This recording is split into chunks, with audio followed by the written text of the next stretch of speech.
السلام علیکم ناظرین، آپ دیکھ رہے ہیں KPN-HD، میں ہوں سلمہ خالد۔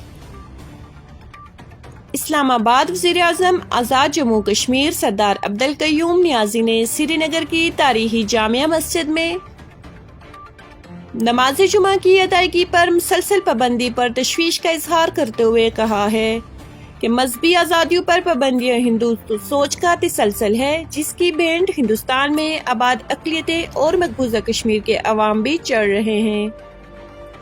سری نگر کی جامع مسجد کشمیری مسلمانوں کا مذہبی اور روحانی مرکز ہے، جہاں صدیوں سے وہ اپنے سیاسی حقوق کے لیے آواز اٹھاتے آئے ہیں۔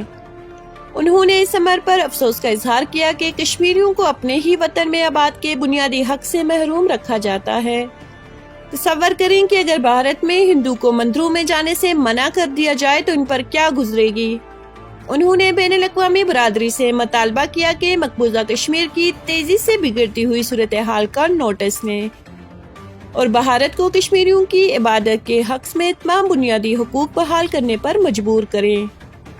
عبدالقیوم نیازی نے آزاد کشمیر کے شہریوں سے اپیل کی کہ 24 فروری کو نیشنل پریس کلب اسلام آباد سے بلو ایریا ڈی چوک تک کشمیر ریلی میں شرکت کو یقینی بنائیں۔ در اثنا وزیر اعظم عبدالقیوم نیازی نے کہا ہے، آزاد کشمیر کا ترقی و خوشحالی میکنزم طے کر کے عملی اقدامات کا آغاز کر دیا۔ آزاد کشمیر کے 33 حلقوں میں اربوں روپے کی لاگت سے فی حلقہ 20 کلومیٹر سڑکوں کی تعمیر کے ٹینڈر جاری ہوگے۔ تمام اضلاع میں عوام کو معیاری اور بہتر سفری سہولیات کی فراہمی کے لیے 825 کلومیٹر رابطہ سڑکوں کی تعمیر کی جا رہی ہے۔ احساس پروگرام، ہیلتھ کارڈ، کامیاب نوجوان پروگرام سمیت تمام قومی اسکیموں میں آزاد کشمیر شامل ہے۔ 520 ارب روپے کے کشمیر ڈیولپمنٹ پیکیج پر بہت جلد عمل درآمد ہوگا۔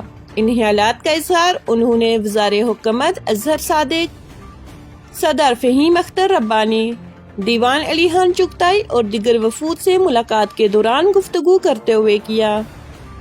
انہوں نے کہا کہ ملک کا عام آدمی وزیر اعظم عمران خان کے ساتھ کھڑا ہے۔ اللہ کے فضل و کرم سے وزیر اعظم کے خلاف کوئی سازش کامیاب نہیں ہوگی۔ PTI 2023 کے انتخابات میں دوسری مرتبہ بھی تاریخ ساز کامیابی حاصل کرے گی۔ منڈی بہاولدین میں عمران خان کا جلسہ مخالفین کی آنکھیں کھولنے کے لیے کافی ہے۔ مزید نیوز اپڈیٹس کے لیے دیکھتے رہیے KPN-HD۔